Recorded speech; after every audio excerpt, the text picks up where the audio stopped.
Assalamualaikum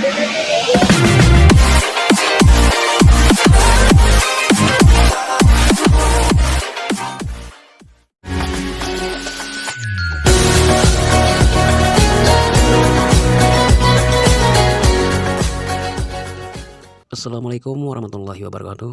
Oke, seperti biasanya kita akan mendengarkan ceramah singkat dari Bapak Tuan Guru Haji Hazmi Hamzar.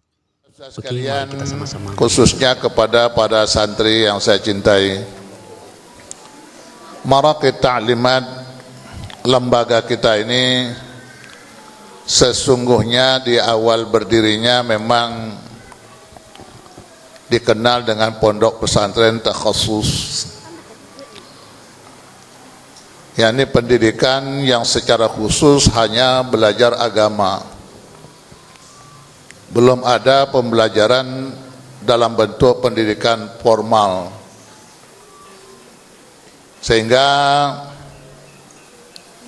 keluarga besar Marakit Ta'limat ini praktis hanya mempelajari agama, yang dikenal pembelajarannya di Marakit Ta'limat di bawah pimpinan Tuan Guru Haji Muhammad Zaidun Arsyad, di mana ada jamaah Marakit Ta'limat ini sangat terkenal dengan ilmu tasawuf di samping ilmu Al-Qur'annya. Kenapa arahnya ke situ? Karena memang kondisi masyarakat pada waktu itu sangat-sangat membutuhkan sekali yang namanya ilmu tasawuf. Karena setelah kita merdeka, tentunya arah pemikiran itu tidak lagi kepada pergerakan-pergerakan yang sifatnya perang fisik. Tapi justru bagaimana setelah kita merdeka, bangsa Indonesia ini harus tenang untuk mengisi kemerdekaan itu sebagai perwujudan rasa syukurnya kepada Allah Subhanahu wa taala atas kemerdekaan itu. Maka dibutuhkan sekali bagaimana orang menjadi sabar dalam kehidupan ini. Nah, itulah yang cukup lama dikembangkan oleh almarhum Tuan Guru Haji Muhammad Zaidun Arsyad. Lalu beliau berdakwah ke sebahagian besar masyarakat Lombok yang ada di wilayah utara, dari Sambelia, Belanting, Obel-Obel, kemudian naik ke Sajang, ke Sembalun, ke Sapit, turun ke Sapit, kemudian ke Suwila, ke Napak Sari, kalau dulu namanya Tibubawi, Tibubawi, sekarang menjadi Napak Sari ya. Kemudian menjadi Suntelangu ya. Batu Basong itu menjadi Suntelangu. Ketangga, selanjutnya ke utara, lagi ke barat, masuk ke wilayah Bayan. Dari wilayah Bayan sampai ke Tanjung, Lombok Utara.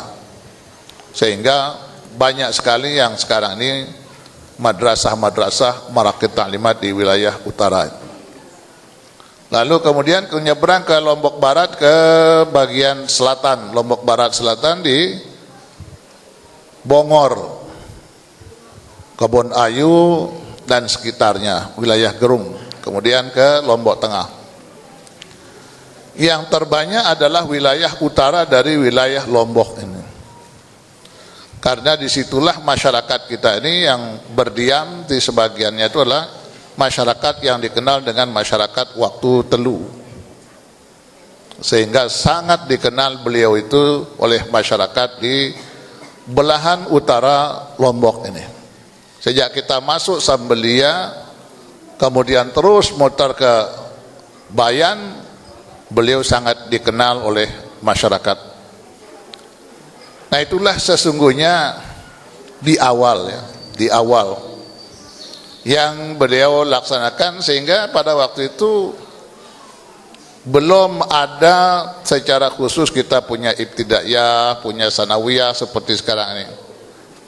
Kalaupun ada baru cikal bakalnya dalam bentuk darurat-darurat. Kemudian seiring perkembangan waktu, mulailah berdiri madrasah-madrasah, antara lain Madrasah Maraqit Ta'limat yang sekenal Madrasah Ibtidaiyah Maraqit Ta'limat Imam Ban ini. Maraqit Ta'limat Madrasah Ibtidaiyah ini berdiri juga belum dinamakan dia madrasah, karena pada waktu itu belum boleh orang mendirikan madrasah dua di setiap provinsi. Jadi satu saja madrasah setiap provinsi, tidak boleh ada dua madrasah.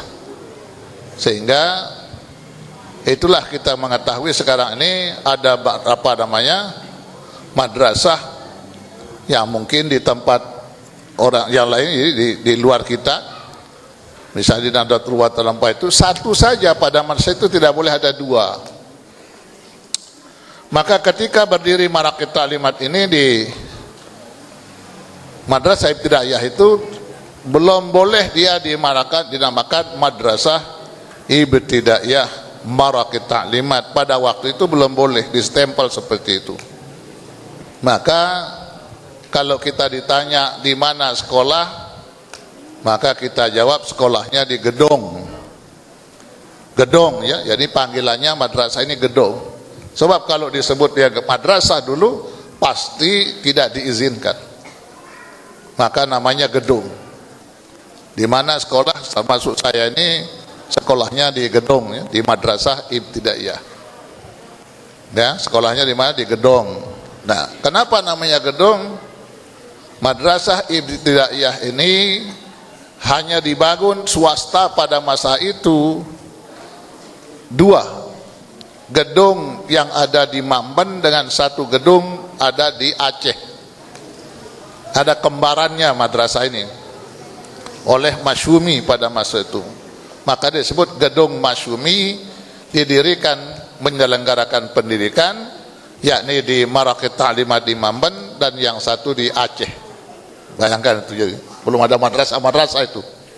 Jadi kita termasuk cukup tua ini Madrasah Ibtidaiyah ini pada waktu itu. Seiring waktu Al-Quran ini sekarang ini supaya kalian tahu, sekarang ini dimanapun kamu hidup dengan Al-Quran kamu pasti mulia, itu jaminannya ya. Tidak ada sekolah sekarang ini yang tidak mengajarkan Al-Quran kecuali sekolahnya bubar. Tidak dapat murid orang sekarang kalau tidak ada Al-Qurannya ya. Maka sekarang ini namanya Yayasan Maraqit Ta'limat ini ya sudah mulai di Tembeng Putih, sudah mulai di Santong, sudah mulai di sini, sudah mulai di Wanasam, sudah mulai di Swil. Seluruh sekolah Maraqit Ta'limat ini saya bilang dengan seluruh jamaahnya wajib hukumnya mencintai Al-Quran. Dan semua sekolah tanpa kecuali, sekolah umum, sekolah agama di Yayasan Maraqit Ta'limat wajib ada pelajaran Al-Quran secara khusus. Minimal kamu tamat menghafal juz amma. Ini yang sekarang ini sudah menjadi aturan kita di Yayasan Maraqit Ta'limat. Karena saya tidak ingin kita kosong betul sekarang dengan Al-Quran. Saya merasakan, saya bisa bicara seperti ini, saya bisa memahami banyak hal itu karena saya berangkat dari mencintai Al-Quran ini. Nah, karena itulah maka adik-adik sekalian ini sekarang ini jangan merasa malu, jangan merasa hina diejek-ejek orang karena kita hafal Quran, kemudian kita tidak bisa enak-enak seperti anak orang yang lain. Pegang Al-Quran ini, masukkan dalam